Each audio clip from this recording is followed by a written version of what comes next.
Thank you for listening to The Luminous Mind. Remember to subscribe to our free podcast so you won't miss any of our inspiring content. Here is episode 144.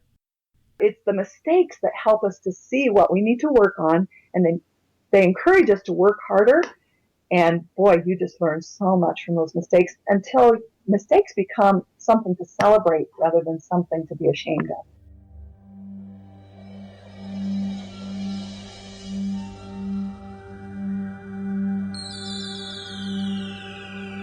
Benjamin Franklin once said, "Do not curse the darkness, rather light a candle instead."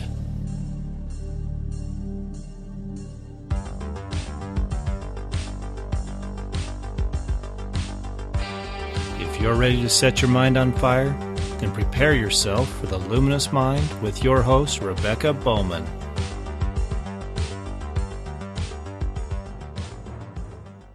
Today's fire starter is Mary Black. Mary is the founder and owner of Foundations of Liberty, a leadership training business which provides classes, retreats, and mentoring for those who want better personal and group leadership skills. Her diverse life includes a wonderful husband and 6 talented children.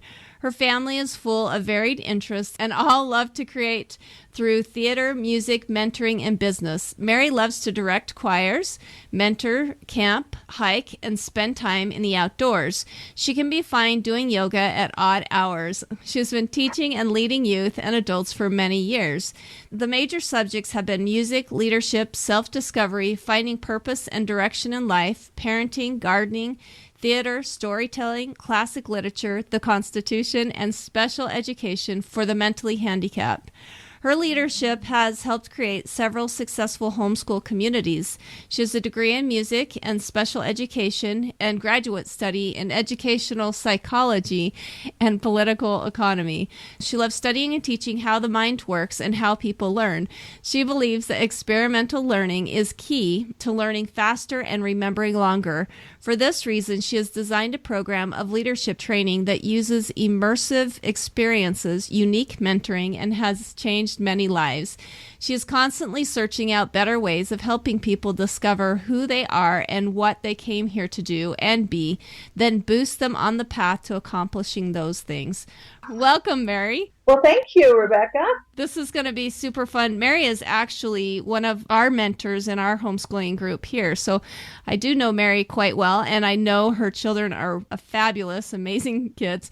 And then also she is well respected in our homeschooling community. So I'm so excited to have her on. Thank you. Thank you for those kind words. Well, and I think I tried to get you on like way early in the process because so many people are like, you've got to interview Mary Black. So before we get started on how you go about helping other people and all of that kind of thing, let's briefly tell our audience a little bit more about yourself. Okay, just in my words, I do have 6 children. I have 1 left at home. We've been homeschooling since we started school, which has been nearly about 33 years. And it has been a wonderful ride because, as you read in my bio, I have degrees in music education and special education, and I was a certified teacher. And so I started out, actually, I taught school in special education. And actually, let's go a little bit before that. My mother was a teacher, and she was wonderful, caring teacher.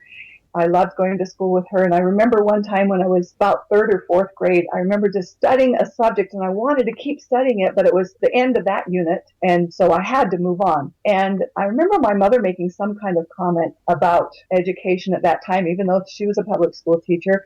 And so that seed just kind of got into my brain that, children like to study what they want to study. And they learn so much more, and actually they learn so much faster and remember it longer if they're studying what they want to study. And they can choose to be interested, and the teacher can make it so interesting. And I have loved, actually, the teachers that I've had, and my children have had some in various different settings. And I just am so grateful for those people who have taught my children. And I'm especially grateful for those who have given my children the opportunity to choose. And it's always been important to me to be in charge of my own education from that experience when I was very young. So when I was teaching school, I taught special ed. I taught music and then I taught special ed. And special ed became really a catalyst for me because I saw how much better those children who were having a hard time in the normal classroom could learn when the education was specially designed for them. And I love doing that. Again, I love the people who are doing that. So then when I got children, I decided I wanted to homeschool them. And I had a friend actually, before I'd even specifically decided that, who gave me some information on homeschooling. And I was really inspired by it. And then when I started public school at home. Isn't that exciting? We all kind of do what we know, right? Yeah, that's right. And so each year I would have to throw away some of my information. I didn't have to, but I did because, no, this doesn't work at home. So I'd give it to somebody else or I'd throw it away. And no, this doesn't work at home. And then each year we evolved in the education. It has actually been an incredible ride. There have been times when I just looked up to heaven and said, are you sure you want me to be doing this? Because I'm ruining my children. And every time I've just been overwhelmed by feelings that I was doing it right, just keep going. And I felt like it was a kind of blindly keep going every time. But now I can look back and I can look at my children and see how motivated they are to be, for instance, entrepreneurs, to direct their own lives, to continue learning, which I think is wonderful. And I'm so grateful for that. I'm so grateful. So I've been homeschooling for a long time. I've started several homeschooling groups or helped start several homeschooling groups. And I'm passionate about education. I think that's my mission. So. Well, and I feel like mothers like yourself that have been homeschooling for, decades are such a resource to us younger moms to help us realize that, sometimes we want to pull our kids up and check the roots, to see how it's going without just letting them. There's times when, you're like, wow, my kid seems strange, or he doesn't fit in here, or he's not learning this particular subject, or one of those things. And so we want to give up and, like you said, return to, and maybe it's not for everybody, for sure. Let's kind of talk about that, what you feel like, what you've learned through the struggles of homeschooling, and maybe, how you can encourage us to keep going. Well, I would just say keep going. One of the things that I loved most about homeschooling was that I could learn. And actually, we have kind of a contest in our family. We used to do something for math that was timed math, and we started with just the basic math facts, and we'd see how fast they could do it, how fast they could learn the twos, and actually do a test on them. And then when they got through, then their basic math facts, they would have to have all addition, subtraction, multiplication, and division, and all the facts up through 12, and do it in a short amount of time, and they had to pass that off. And actually, when I was going through school, I really didn't learn them just lickety-split. I had to figure them out, a lot of them still, and I was a very good student, and I was actually very good in math. I almost majored in math in college, but as far as those basic facts, I really learned them lickety-split when I was helping my children learn them, and that's one of the benefits of homeschooling, I think, because mom can keep learning. And now, actually, a couple of years ago, we did a contest with the whole family when everybody was home for Christmas, and I still was the second place winner because overall all the rest of my children. Because you've done it for 30 I'm working years. To be first place again. But you've done it for 30 years or whatever, so of course you're going to be faster. So other than continuing to keep learning, what are some other benefits do you feel like? I've met your children. They are just absolutely amazing, but give me some benefits that you feel like, that maybe you didn't see at the beginning, but now looking back, you see what a big benefit that was to your kids. Well, one thing that I would say is that, first of all, not a one of them is perfect. And, neither my husband nor I are perfect. And our homeschooling wasn't perfect and our home was not perfect. But it is just so rewarding to see them just happy and feel like they can overcome their challenges. They can move forward in their lives. And just the family unity. I've had friends who have told me, well, I could never homeschool my children because I can't even get my children to do their homework after school. And I've told them sometimes, or sometimes I don't say a whole lot, but depending on the friend, I've told them, well, of course they don't want to do their homework after school. They've already been in school for all those hours, and they want to go play because children are made to play. And if you were to take them home, well, this is what I found anyway. It may not work for everybody, but when you take them home and you just love them and you just give them encouragement and whatever they need, they know that they are valuable and then they know that they can learn and they know that they are in charge of their own education and their own lives. It spreads to everything in their whole lives. Yeah. Well, and let's talk about we've kind of talked about this just off on our own a little bit. And I was really encouraged by what you thought about, the art of mothering and homemaking and how that plays such a big role in homeschooling. When we talk about the challenges, because it's definitely not easy to homeschool, but sometimes those challenges, working through those challenges with your kids actually helps strengthen you and your child. Give us your information behind that, or what you feel about that. Yeah, well, I can't exactly remember what you said, but that's a good reminder that my children, we have gained greater unity and greater respect with each other and better relationships, unity in our home and in our family. And to me, the family is the basic unit of society. And when we learn to work together and overcome those challenges that we have, I think it just builds all of society, because I've done that. I've been so committed to my children and committed to helping them. And now that they're almost gone, I'm totally committed to helping other young people and other mothers do the same for their children. And I know that there are a lot of people out there who really, they want to have more unity at home. They are noticing in our world today, people are noticing that children just go and come and they sleep at home, and parents just go and come and just sleep at home. And there is so much joy and so much satisfaction and clarity of purpose that comes from just spending time together and being unified as a family. And I probably only answered half your question, so you can ask it again. Well, and with young mothers, we have talked about, just you and I before too, of how difficult sometimes it is for some of these younger mothers to come home. We were just saying before I started recording this that sometimes when a mother is struggling at home, it's just because, she's so used to her own paradigm of how she was educated. She almost has the more difficult time getting over that paradigm than the kids do. There is a lost art in homemaking and mothering because we weren't around when our mother was doing those things, correct? Yes. And what's your encouragement for those type of mothers? I remember many years ago being interviewed for our city magazine, like here it's the Idaho Falls magazine, but we lived in a different place, and I was interviewed, and I remember them asking, well, how do you teach your children about real life when you're just homeschooling? And I said, this is real life, because real life takes place in the home. We need to take care of ourselves. We need to choose what we're going to do with ourselves. We need to love to work together. That is real life. And our society has created something else that I believe is not really real life, which is what other people think and pleasing those people and being popular in this situation and passing the test and so many of those other things that I don't think are real life. Yeah, sometimes we struggle when we come out of the high school to integrate ourselves into society.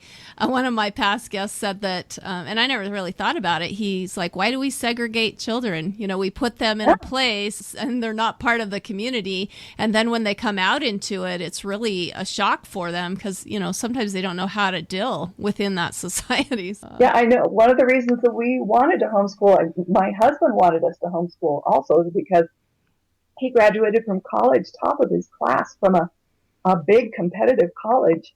And yet he came out into the world and realized there were so many things that he was missing about working with people. And so he didn't want our children to have that challenge. And like you said, it is real life to have different ages, to live among different ages, to have different settings every day, and to have different people to talk to. Well, and let's kind of move into your mission and your passions. Before I start that, I guess, let me ask you, how do you feel like your paradigm or your educational philosophy has changed over time and with experience? Let's just reiterate that, I guess. Like I said, I was raised with a mother she was very traditional. In fact, when I started homeschooling, she just didn't say very much because she was that kind of person. She didn't try to run our lives. But after about 10 years of homeschooling, she finally said, you know what, I thought you were kind of crazy to do that. I was kind of worried about your children, but now I see it works. it's good, which was great to hear. And I know some people just get the criticism and the challenge all the way along. And I'm so grateful for my parents and my husband's parents who didn't, although we got plenty of it other places from neighbors. And people are testing your children all the time, right? yes, I had people when my oldest daughter was in high school. I just remember somebody with tears in her eyes saying, "Oh, she's going to miss prom." And I just thought, well, a lot of my children have gone to prom. That daughter didn't happen to go to prom, but all the rest of them have been old enough, and they really didn't miss the important things. They've been in the high school choirs. They've been in the high school sports teams and those kinds of things. Yeah. Well, and if she missed prom, it wasn't going to be as upsetting to her as if she was going to that school and missing prom, right? That's true. That's true. But as I said, my philosophy, I started out just being trained in public education. So when I first started homeschooling, I thought we should do it at home. They're the same things at home. So we had our lists and we had our times that we had to change from one subject to the next and all that kind of stuff. And I realized, actually, that's not really natural. And yes, we do have scheduled things, and we've always had scheduled things. My children have always been involved in lots of different musical and theater and dance and sports and things like that. But if we try to chop up our lives and say, okay, you can't study this subject anymore because you've been studying it for 45 minutes and now you have to move on to the next thing, I don't think that's really normal. I mean, that's not real life. We've learned that part. We've learned that even when we found a good thing that worked, it is still changed every year because of a child will leave home, or a child will get into other activities. Or now we've been paring down, and we're trying to figure out the one child left at home educational model. So it just always changes. And I think that's I think this is a true principle that that life is just an adjustment every time. Learning's kind of organic in a way. Yeah. It flows with your life. Even when we found a math program that would work for one child, it might not work for the next one, or a spelling program, or those kinds of things. We had to just find what worked for each one. It kind of reminds me of when you were a special education teacher. I mean, you saw that with those students. Why is it any different for kids that are considered, non-handicapped in a way, or non... Yeah, most of my special ed, actually, my training was in mental retardation. I don't know what they call it these days. I do know what they call it, but it's not coming to my mind. But then when I taught, it was in ADHD is what I think what they call it now, with the ones that had a hard time sitting down. And it was, I just thought every child needs a specialized education that's just for them.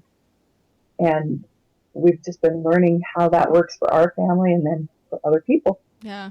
And it's probably less of a challenge for you as a mother than it would be to have a class of, 30 children that you're trying to, you can't do that. I mean, it just becomes, mathematical, not to mention you don't know the children very well, but. Yes. And that's been another really valuable part of mothering and teaching my own children is because I do love them more than anyone else. And it's been a wonderful opportunity to get to know them really well, how they learn and what is important to them, so that as they've gotten older, I've just become more of a coach than a teacher. And so that's really the role of a mentor, is just to coach and to ask the right questions and to point them a certain direction and say, what do you think about this?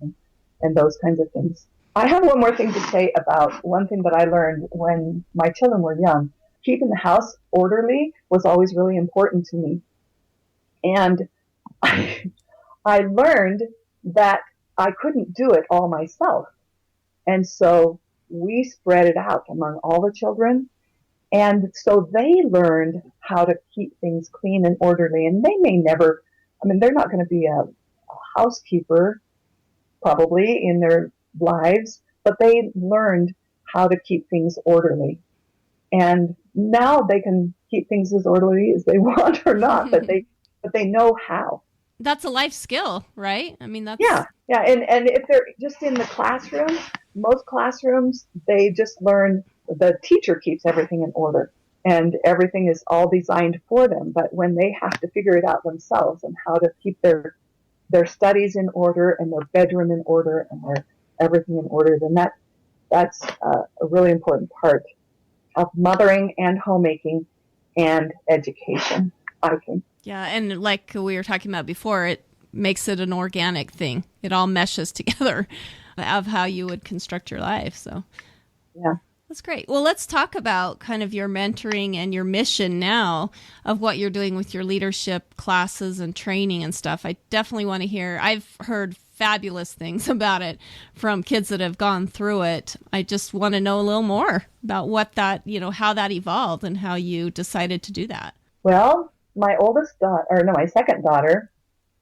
was really involved in leadership training and leadership education. She went to a liberal arts college and she wanted to start her own leadership training business. And so I would talk to her about it. And then one day I was just in a place of talking to heaven, and this thought that I believe came from heaven came to me that I should help her. And so my first thought was, well, I'll just be the administrator and help her move along the business that she wants to do, because mothers really learn a lot about administration, don't they? And then she kind of backed off on that, and we moved and a couple of things like that. And then it just felt like it was the right thing for me. And to tell you the truth, I was scared to death of working with the kids. I could work with my own children all day long, but with the other children, with the other youth, and I'd worked with young children, but with the teen age, which we call youth, I don't know. I just was scared to work with them. But so I got other people to help, and I just followed whatever inspiration came to me, the intuition that came to me, and tried to create it to be personalized, like our education at home had always been personalized. So it's just kind of, I started with one conference. Actually, we did a couple with my daughter, and then I started with one for our homeschool group here, and we did one each year for several years. And then we got invited to help with another one in Colorado, and we got invited to do some things in other states. And then a couple of years ago, I just had this feeling, answer to prayer, that I needed to expand. And so I've since then been trying to figure out what that means. And I don't want each conference to be too much bigger, because I like the personalized attention. And so we give the personalized attention through having counselors or unit leaders that have very small groups that they work with, so they can give personalized attention. And let's see, I think I've probably left out half of what I was doing. What I was talking about. Well, and what's the overall mission behind your youth leadership trainings that you have? My goal is to help youth come to really know themselves and to believe in themselves and to believe that they have a purpose, and to teach what leadership really is. A lot of times in our society, we get the idea that leadership is the one who's in charge. It's the person who's asked to be in charge, or the person who's elected, or the head of the company, and those are the leaders. But I believe that everyone is a leader. Everyone has leadership inside of them. And I also believe that the most important leaders in society, in the world, in civilization, that help maintain civilization, I said a little bit of this before, but the most important leaders are father and mother. And I think that a lot of the problems that are happening in our world today are because fathers and mothers are abdicating their role. They're giving their role as leaders in the home and of the family, they're giving it to the schools, they're giving it to the coaches, they're giving it to everybody else but themselves. And so my goal is to help young people understand that they have leadership responsibility in the world, whether they ever become president of the United States or not, or president of anything or not. And then I have another purpose too, because My husband was in a lot of leadership positions when he was growing up, and I remember this too. I had leadership positions, but I never got any training. I didn't know how to do it. And then we had a friend who we were talking to one day, and he said his son was the president. He was elected president of the middle school that he goes to. And he said his comment was, but he's just kind of a figurehead because they haven't given him any training. So we're trying to expand this and just do it in an orderly fashion so that all people in all areas of life can have some leadership training that they are hoping for, so that they can know how a leader works, how a leader thinks. The leader is not thinking about themselves, they're thinking about all the people that they're working with and how things work together for all of them. Before we go on, let's listen to this message. Looking for a motivating leadership experience for youth? Foundations of Liberty has been creating revolutionary leadership retreats since 2009. We work with awe-inspiring youth who are realizing and fulfilling their potential. This summer, there are 2 retreats in the Idaho Falls area. Each one is 3 days of powerful immersion experiences. Our website is wedevelopmoralleaders.com. One mom said, "This has been a game changer for my daughter." A young man said, "It taught me the importance of seeing potential rather than faults." These youth are not ashamed to admit that they want to be good and do good. More information at www.wedevelopmoralleaders.com.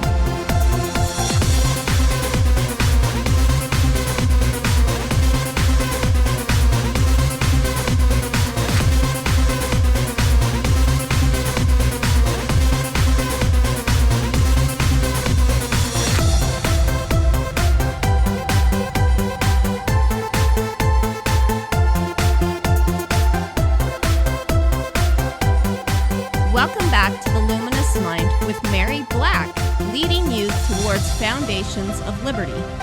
I think in our area, at least I felt like leadership was it's a normal thing to want to think about when you're raising your children. Just because in our area, we belong to a great leadership academy. We're teaching different leadership skills within our own religious communities and stuff like that. And when I was talking to my sister, she was trying to start a leadership type school in her area, which is down in Texas, and she was just really surprised at how people really didn't think that was an important skill.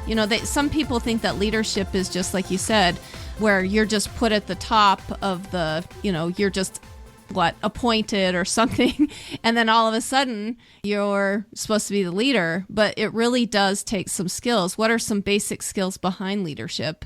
Well, I think definitely being orderly in your own life, and also trust is really important. And so we work a lot with trust and helping the young people learn to trust themselves, and we have some programs that help with that. And then service is a very important part of leadership. Yeah, sometimes when we think of a leader, that they're just kind of sitting back barking orders, right? Yeah. And that's Yeah, we talk about leading from the front, which is important sometimes and in certain situations, but there's also the leading from behind that is so valuable. Yeah, and we try to help the young people learn how to lead from behind also. And leading, of course, being a good leader requires being a good follower. And it requires having confidence in your own ability to make decisions. Decision making is a big important part. We just had a college professor from the college up here close to us who volunteered to teach our youth this summer in our retreat about decision making. And he's a great businessman. He's a business professor up there, and he's been helping us with the business side of and the leadership side. And then leadership also requires just believing in the people and trusting the people that you're working with also. There's a lot of trust. There's a lot of not thinking that you're the know-it-all, constantly learning new things. And boy, that home education is so helpful for that, because youth grow up seeing their parents learning things along with them. And then we try to encourage that in our leadership training, that you can learn from every person and you can learn from every situation. Also, just that every experience is just an experience. sometimes our society wants to put a label on everything. It wants to put a number on everything. It starts right when a child is born. They have their weight and their percentile that they're in and all those things. And it goes on through their grades and you're the top team or the winners of this competition, or there's a number on everything. But I think leaders understand that every experience is just an experience, and that we can choose how we're going to look at that experience. And we try to encourage people, the youth and their parents and everyone we train, to just look at an experience as an experience. And you can choose whether it's going to stop you and you're going to say, oh, that means that I'm not good at that. And if I were to do that, I would have stopped years ago, because I am not good at most everything. But I've learned to be good at a few things. And so I'm learning and helping people learn that you can say, okay, what can I learn from this experience? What can I learn from this situation? I just had one of those experiences last night where I was just like, wow, this is really hard for me, a certain thing in my life. And then all of a sudden the thought came, well, practice what you preach. Okay. Oh yeah. What can I learn from this? What have I learned so far? And how can I learn what I've learned so far and help me to move forward in the future? And what else can I learn from this? With great leadership skills.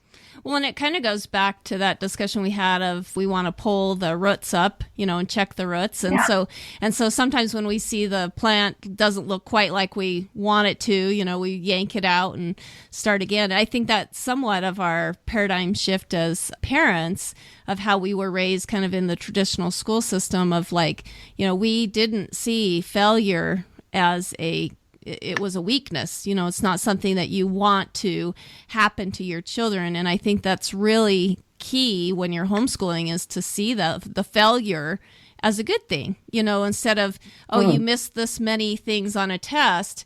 We would just go, okay, well, we got a C. We're a C student or whatever. But as a homeschooler and hopefully as a leader, when we see areas that we're struggling, those are just areas that we just need to improve. Correct? Is that? Yes. Take that. And the value of mistakes.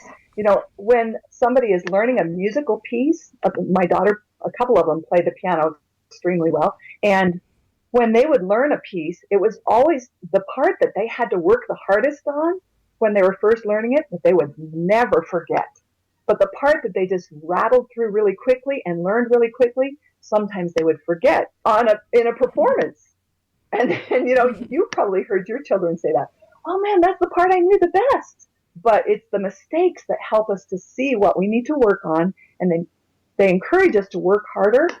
And boy, you just learn so much from those mistakes until mistakes become something to celebrate rather than something to be ashamed of. Yeah. Exactly. Well, I kind of want to talk about, you talked about we need to develop trust and, some of those words. And one of the things, her website is wedevelopmoralleaders.com. And let's talk about morality and how you feel like that plays a part in leadership.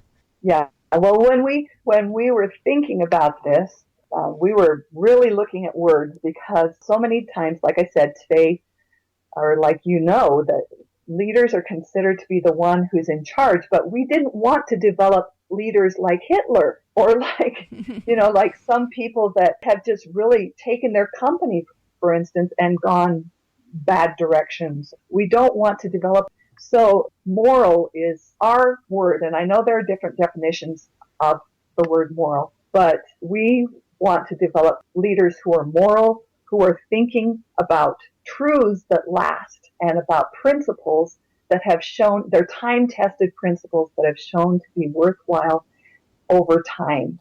And there are so many things, there are so many shortcuts that people try to take, or they do take in our world today, that seem to work for a while. But we want to develop leaders who will look at the long-term vision and say, how much freedom, how much liberty is this going to give me and the people I work with in the long term? Or is it going to destroy somebody's freedom in the long term? That's why we talk about liberty too. And also the word develop, we use that word because we don't create leaders.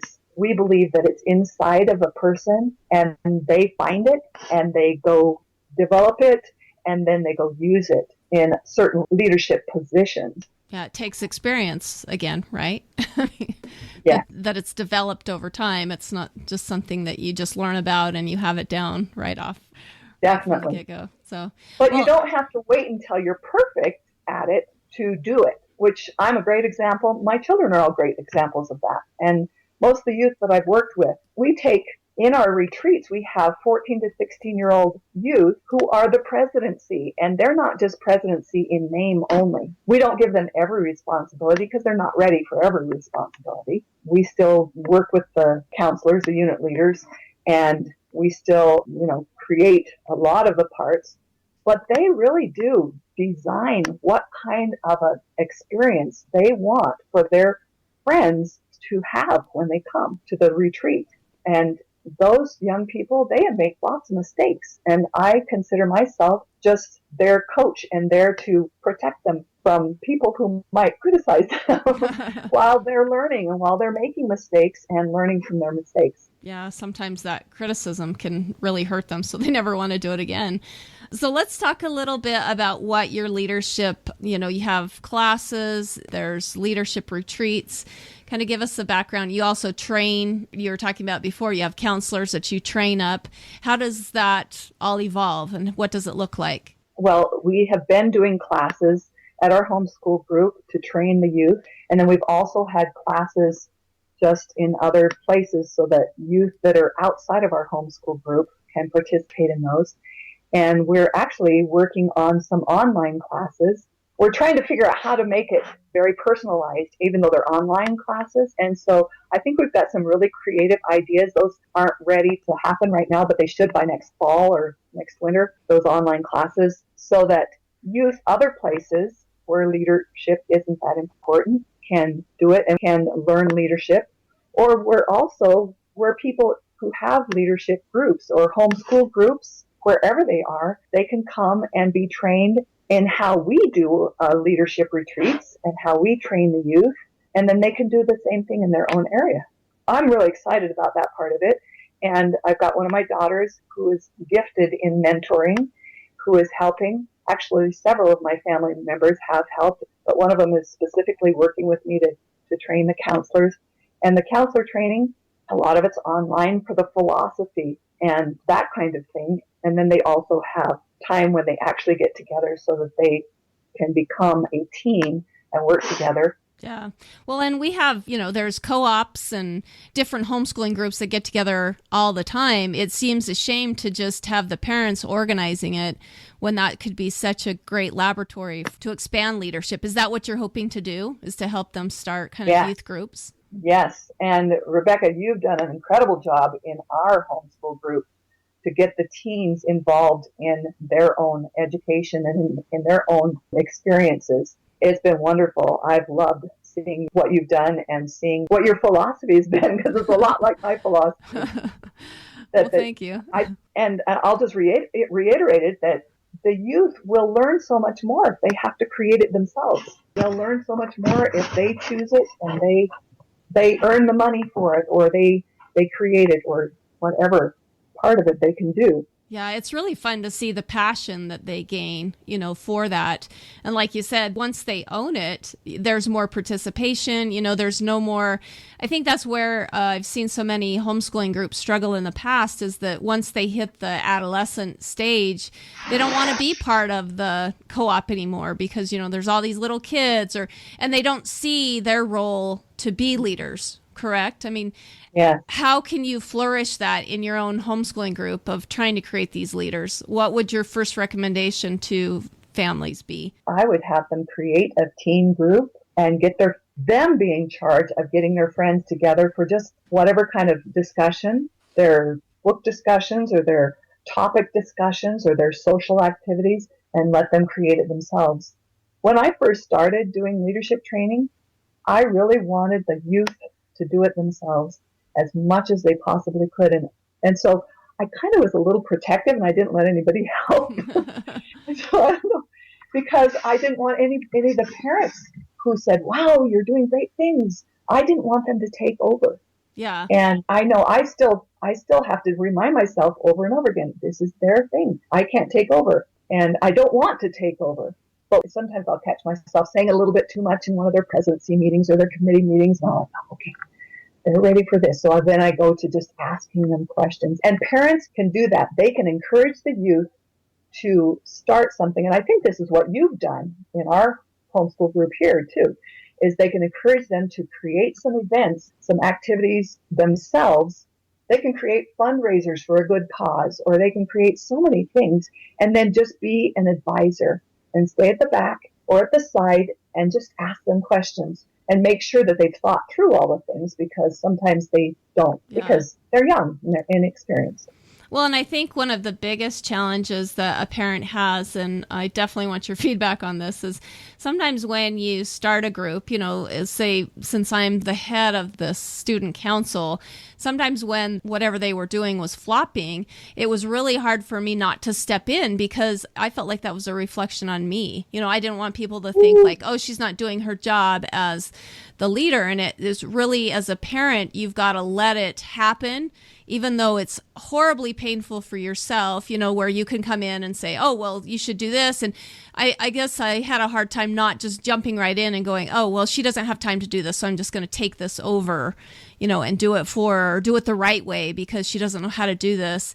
Like you said, sometimes those failures and that chance to kind of think about it, kind of do that. In scouting, we call it a start, stop, continue, where we have to assess how that went over and, give us, what is your feeling on that as a parent, how we can kind of step back and let our children fail in a way and let them have that experience? Okay, again, I have not been perfect on this, so I'm not claiming myself as the guru, but I believe it starts right in the home when they're little. And I remember having one of my children spill something. I think she was trying to carry a pitcher to the table for dinner, a pitcher of liquid of some sort, milk or water, whatever it was, and it all spilled, and her just crying. And my temptation was to go, okay, get out of the way and I'll clean it up, which parents do so often. But instead, I said, hey, here's a cloth. I'll take a cloth, you take a cloth, and let's clean it up. And she just switched like that. She stopped crying. She was so happy to fix her own mistake. So it starts when they're little and just backing off. And of course, you do it with them until they can do it by themselves. And it just goes into your homeschooling. They can mess up on whatever they're doing until they learn how to do it right. And these leadership experiences that we give them, let them mess up until they can learn. Yeah. And I think we've created an incredible environment so that the youth who are in charge of a leadership retreat can mess up a lot. And yet the youth who come to the leadership retreat still have a good experience. Because that's been a little bit of challenge for me, because I feel an obligation for those people. They pay for it. They pay the cost that it costs us to put it on. Yeah. And you don't want it to be a reflection of you again, right? Yeah, that's right. And sometimes parents will have a big fight with their children because they want to wear something to church that's mismatched, or they want to wear their whatever. And I think it's all part of the same environment that you're creating, that you can choose. We'll let you choose what you want. Of course, we don't let them choose everything, because parents are still responsible to make sure that they're safe and that they're learning and those kinds of things. But just to let them choose as much as they can and not worry about what people think. I can say that now because I've been homeschooling for all these years and I've been parenting for all these years. But I'll tell you, when I was a young mother and people would say, how come your 8-year-old can't read? What's the matter with your homeschool? It was really hard, but I still just held the line and defended my child and said, she will learn to read when she chooses to. And my oldest actually was that one. And she did not learn to read until she was later, independently. But then when she was 11, she read the entire Old Testament all by herself just because she wanted to. Yeah. So I just tell parents all the time, just hold the line and let them discover themselves, let them discover what they can do. And now she loves to read. She was reading huge, thick biographies when she was 12 about Russian czars and stuff because she wanted to. But yet when she was 8, she could read because I had taught her to read, but she wasn't doing it independently or smoothly at all. When we force it, sometimes it takes the love of it out. Yep. Oh, great. So tell me, what do you feel like are some personal habits that are really helpful to you and have helped you be more successful? Well, basically just take care of myself, because if mama's tired, if mama's hasn't eaten, if mama's not being taken care of, then you really can't help your children. And so I have to take care of myself. One thing that I learned was that when I had a lot of little children, we started having what we called quiet time after lunch every day. And they were supposed to take a nap, or they were supposed to just sit on their bed or in their room and quietly read. And I'll tell you, that really helped my children learn this is a different subject, but anyway, it helped them learn to just sit quietly and entertain themselves. But taking care of myself, taking care of my closest relationships, like my husband and my children, those are essential to making sure that we have a happy, successful life. Ask me another question. I'll think of what else. Well, and I think sometimes, I mean, you hit a really good point that I want to talk about, is that sometimes as homeschooling moms, we have so much focus on our kids that we really forget that relationship that we have with our spouse. And we really need to protect that and really nourish that, because that's actually the most important relationship for your own children to watch, correct? I mean, yes, definitely. And sometimes as a mom, we're all burned out where we don't have the time to take care of that relationship with our spouse, or to give them we've been pulled at and tugged at so much all day long that sometimes that's the last thing that we need to do. What did you do to help strengthen your marriage through your homeschooling? One thing that we have done is we've always had some time together. Not always. We've been really good in the last quite a few years, but at first we only did it occasionally. But we would take time together, like have a date night. And sometimes we'd just go to the park and talk.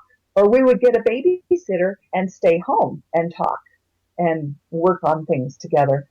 And that has made all the difference, really. So that we have, now that our children are almost gone, there's still a relationship between us to perpetuate. Well, and your kids need to kind of learn that that relationship comes first. So sometimes they can drive a wedge between you, and that really becomes a toxic thing. So when the door is shut, when the bedroom door is shut, then that means they need to take care of themselves. If there's an emergency, they can come and knock on the door. But just teaching your children those kinds of things, that mom and dad need their time together. Yeah, extremely important. Oh, great. Well, I've taken so much of your time, but I really want to find out what your long-term goals are to go with your legacy of your mission of this leadership experience that you're creating. Well, my dream is to have a place where I can do my retreats. And in my mind, it's called the Family Ranch. But it's not because it's just for a family or it's a ranch. It's a place in nature. So because I think nature is so healing and so beneficial for people to get out into nature and to have unity, to create unity. But I'll just call it the Family Ranch. In the Family Ranch, my dream is to have acres where we can have wilderness experiences and where we can have nature experiences. And I have a daughter who loves animals, and so she can have her animals, and she loves horses actually, and is working towards learning some.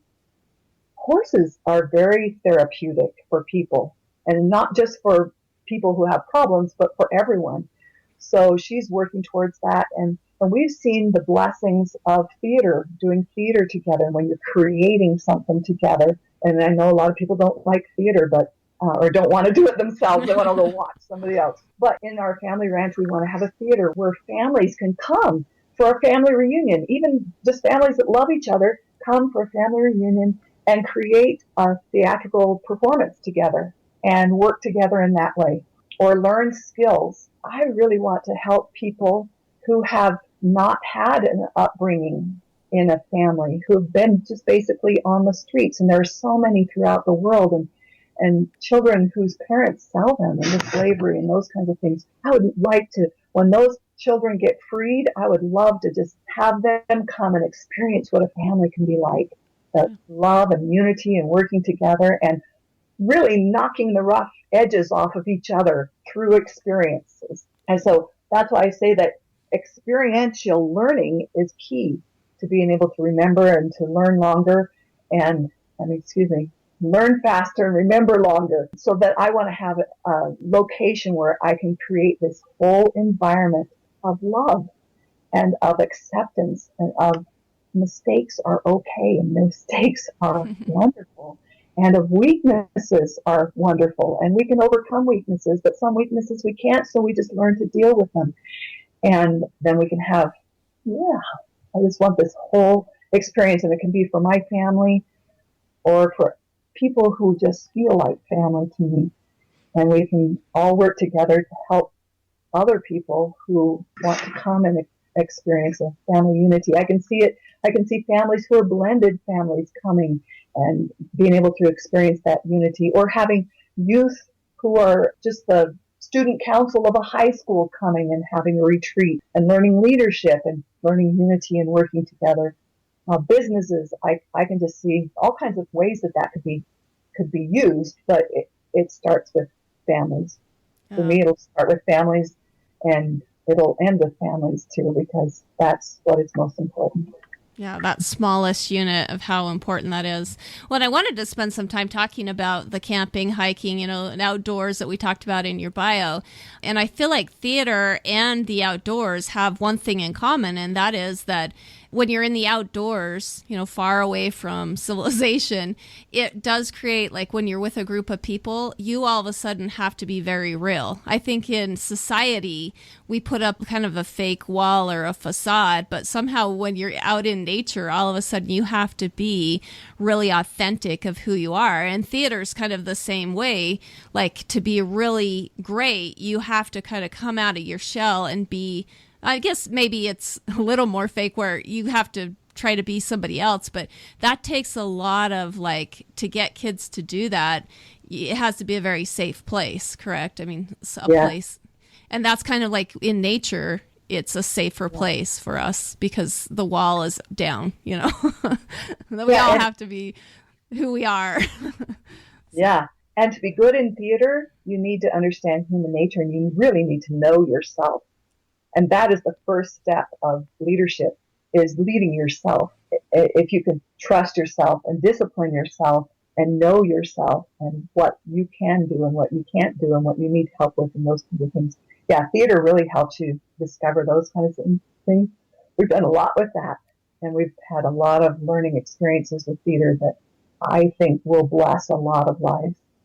And the outdoors, the same thing. Our families spent a lot of time in the outdoors. I love what you're saying about the self-government. We have to learn to govern ourselves before we can lead other people. Oh, that's fantastic. It was one of those, little sparks that went off in my head, like, yay. Anyway, well, before we say goodbye, do you have any final parting words of advice to share with our listeners? And then please go ahead and give us your contact information of how our guests can get in touch with you and hopefully be part of your leadership training. I would like to say that every person is valuable, and every person has gifts and talents that will help the world. And that's why we need to all develop our leadership abilities, because at some point, sometime in our lives, and every day in small ways, but sometimes in big ways, there's a chance for us to step forward and use who we are and what our gifts and talents are in order to really bless lives. And so just celebrate who you are, and don't try to be somebody else. Don't try to do your homeschool like somebody else does.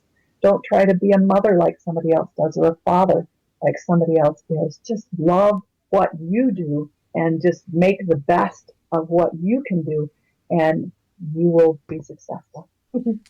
Okay, and we have a Facebook page too. The current one is FOL, Youth Leadership Retreat. And then, of course, you've already said the website is www.wedevelopmoralleaders. And it's just all those words all in a line with no dots or anything. wedevelopmoralleaders.com. And because that's our mission statement, is to develop moral leaders in the world and make the world a better place by doing that, and make homes and everything a better place. Great. Oh, thank you so much, Mary, for coming on and talking to me. I knew you were going to be absolutely fantastic. I appreciate you coming and helping us light our minds on fire. Thank you, Rebecca, so much. It's been delightful. Thank you for listening to The Luminous Mind. To learn more about Mary Black, go to our show notes at theluminousmind.net. Be sure to become a subscriber to our free email list and get our new monthly newsletter. Then check out our services tab to see how we can continue to assist you, our fire starters. Also, to help us continue production of inspiring content, go to the sponsor tab at theluminousmind.net for more information on sponsorship and affiliate programs. Like us on Facebook, follow us on Twitter, Google+, Pinterest, and now Instagram. Get our free audio content by subscribing on YouTube, iTunes, and Stitcher. To help us grow, consider these easy ways. Tell your friends about us, leave us a review, share our content. Tell us how we can help you so together we can continue to light minds on fire and change the paradigm of education.